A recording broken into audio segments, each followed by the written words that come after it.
सोचिए, एक ऐसा ब्रांड जो शुरू तो हुआ था किसानों के एक विद्रोह से, लेकिन आज हमारी सुबह की चाय से लेकर रात की आइसक्रीम तक हर जगह मौजूद है। पर क्या ये सिर्फ एक दूध की कंपनी है या फिर कुछ और ही है? चलिए आज अमूल की कहानी को परत दर परत खोलते हैं और देखते हैं कि कैसे एक सहकारी आंदोलन एक जबरदस्त मार्केट फोर्स बन गया। अब जरा इस नंबर पर गौर कीजिए, 90,000 करोड़ रुपए। ये सिर्फ एक नंबर नहीं है, यह है अमूल ब्रांड की अंदाजन वैल्यू। इससे पता चलता है कि मार्केट में इसका दबदबा कितना बड़ा है, कितना विशाल है। लेकिन सबसे मजेदार बात पता है क्या है? ये कोई टिपिकल कॉरपोरेशन नहीं है। नहीं, इसकी जड़ें वो तो एक लोकल विरोध आंदोलन से जुड़ी हैं। एक ऐसी लड़ाई जिसने इंडिया के डेयरी उद्योग का नक्शा ही हमेशा हमेशा के लिए बदल कर रख दिया। तो सवाल ये है कि ये सब शुरू कैसे हुआ? अमूल की असली ताकत की चाबी ना उसकी शुरुआत की कहानी में ही छिपी है। चलिए एक बार उस दौर में वापस चलते हैं जब किसान बिल्कुल बेबस थे। देखिए, अमूल से पहले एक कंपनी थी पॉल्सन, और उसका पूरा राज चलता था। ये एक तरह की मोनोप्सनी थी, मतलब दूध का सिर्फ एक ही बड़ा खरीदार। अब सोचिए इसका नतीजा क्या होगा। मतलब साफ था, दाम वो तय करते थे और किसान पूरी तरह से उनके रहमो करम पर थे, बिल्कुल लाचार। तो जब पानी सिर से ऊपर चला गया तो किसानों ने कर दी हड़ताल। फिर सरदार पटेल की सलाह पर 1946 में बनी कैरा जिला सहकारी समिति। और ये सिर्फ कोई बिजनेस का फैसला नहीं था, नहीं, ये तो एक सीधा सीधा राजनीतिक विद्रोह था। और फिर एंट्री होती है डॉक्टर वर्गीस कुरियन की, जिन्होंने इस पूरे आंदोलन को एक मजबूत ढांचा दिया। पर सिर्फ एक कोऑपरेटिव बना लेना ही काफी नहीं था। उनके सामने एक बहुत बड़ी टेक्नोलॉजिकल चुनौती थी, एक ऐसी पहेली जिसे दुनिया भर के एक्सपर्ट्स भी सुलझा नहीं पा रहे थे। और यहीं पर एच.एम. दलाया ने वो कर दिखाया जो किसी ने सोचा नहीं था। उन्होंने भैंस के दूध से स्किम्ड मिल्क पाउडर बना दिया। ये दुनिया में पहली बार हुआ था। इस एक खोज ने सच में सब कुछ बदल दिया।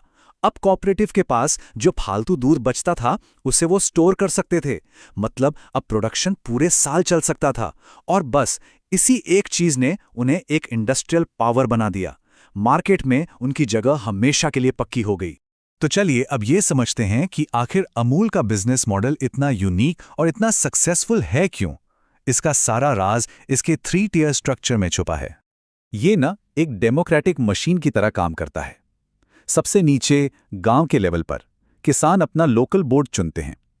फिर ये लोकल बोर्ड मिलकर जिले के यानी डिस्ट्रिक्ट यूनियन के लीडर्स को चुनते हैं। और फिर ये सारे यूनियंस मिलकर फेडरेशन के लीडर्स को चुनते हैं।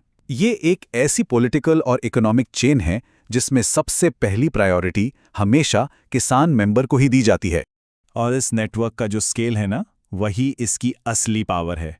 ये कोई छोटा मोटा सिस्टम नहीं है। हम बात कर रहे हैं करीब करीब 36 लाख किसानों की, और ये सब मिलके रोज 3 करोड़ लीटर से भी ज्यादा दूध इस एक सिस्टम में डालते हैं। सोचिए जरा, यही वो विशाल स्केल है जो अमूल को लगभग अनबीटेबल बना देता है। और ये है अमूल के मॉडल का सबसे जरूरी हिस्सा। हम जो भी पैसा अमूल के प्रोडक्ट पर खर्च करते हैं ना, उसका लगभग 80% हिस्सा सीधा किसान के पास वापस जाता है, सीधा। और दूसरी तरफ एडवर्टाइजिंग पर 1% से भी कम खर्च। कमाल है ना? अब इस बात को समझना बहुत जरूरी है। देखिए, जो बाकी प्राइवेट कंपनियां हैं वो शेयर होल्डर्स के प्रॉफिट के लिए काम करती हैं, लेकिन अमूल का प्रॉफिट क्या है? वो पैसा जो किसान के घर तक पहुंचता है। अब कोई भी प्राइवेट कंपनी अपना प्रॉफिट इस तरह किसानों में तो नहीं बांट सकती ना, इसीलिए वो अमूल की कीमतों को कभी मैच ही नहीं कर सकती। मतलब अमूल ने सोशल रिटर्न को ही अपना सबसे बड़ा कॉम्पिटिटिव हथियार बना लिया है। लेकिन इतनी बड़ी पावर के साथ अपनी चुनौतियां और कंट्रोवर्सीज भी आती हैं। तो अब कहानी में आता है एक नया मोड़।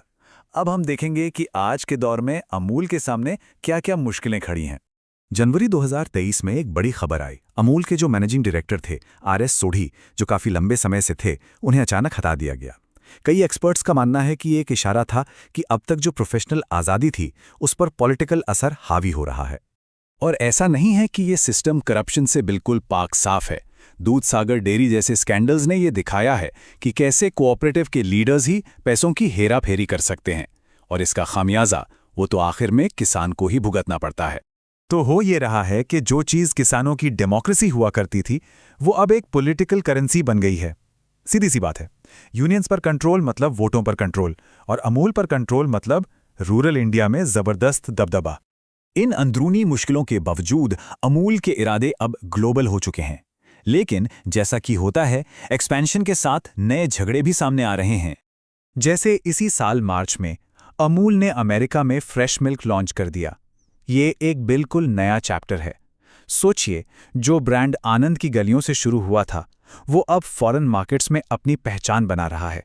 लेकिन जैसे जैसे अमूल फैल रहा है, उसे कई फ्रंट्स पर नई नई लड़ाइयां लड़नी पड़ रही हैं। इंडिया के अंदर ही दूसरी लोकल कोऑपरेटिव्स उस पर मार्केट में घुसपैठ का इल्जाम लगाती हैं।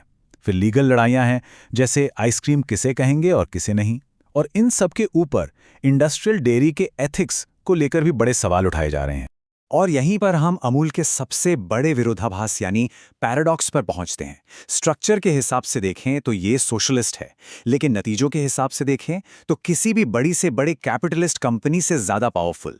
बना तो था ये किसानों को मजबूत करने के लिए, लेकिन आज ये देश की पॉलिटिक्स तक को शेप दे रहा है। एक सामूहिक विद्रोह जो आज खुद मार्केट पर राज करने वाला एक टाइटन बन चुका है। तो आखिर में सवाल यही बचता है कि इस दूध का असली मालिक कौन है? कहने को कागज पर तो लाखों किसान हैं, लेकिन हकीकत में ये एक इतनी बड़ी ताकत है जिसकी परछाई हमारी ब्रेकफास्ट टेबल से लेकर पावर के गलियारों तक फैली हुई है।